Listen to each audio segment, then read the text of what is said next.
Sometimes I say, what would Nelson do? Talking about Mandela. What would Mandela do? I mean, you look at the situation of, South Africa with the Truth and Reconciliation Commission. You look at, the president of Liberia, the first woman president of an African country, Ellen Johnson. She said, I believe in redemption. There's two sides. One side is the apology, in which the perpetrator says, what I did was wrong, and I would like to make amends to you. That has not happened. And the other side is the offer of redemption.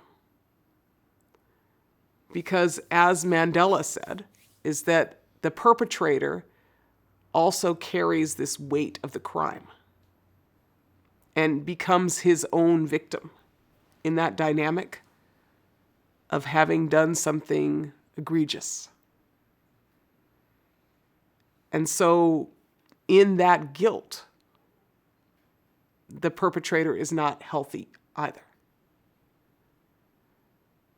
So the process of apology and redemption, or forgiveness, is a mutual healing process. I believe it takes many levels. And, the best story I know of that is today this story, which is, is not essential to your film, but the Pawnees were driven from their homeland in Nebraska. And with them, they took their sacred foods that they grew. Their pumpkins and their melons and their beans and their corn. And they moved to Oklahoma, and they could not grow them. And their sacred seeds dwindled and dwindled until they had very few of some of those varieties. And then one day, a descendant of the settlers in the Pawnee homeland near Kearney, Nebraska, called the Pawnees and said, we would like to grow your seeds. Would you let us? And the Pawnees deliberated long because they had very few left. But they sent those seeds back to Nebraska. And the seeds flourished. And what the Pawnees told me was that the seeds remembered the land they came from. And in that, there was both an apology and a redemption. And 2 years ago, they had a Pawnee homecoming, Welcome Home Pawnee Days in Kearney, Nebraska. And 8,000 people came to welcome the Pawnees home.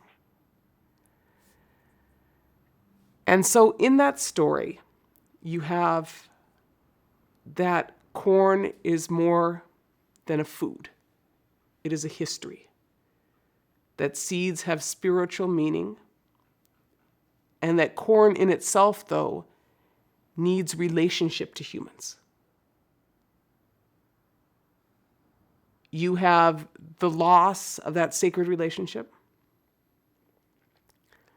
and the need in itself of those seeds for their land. And then you have people who make history through their redemption.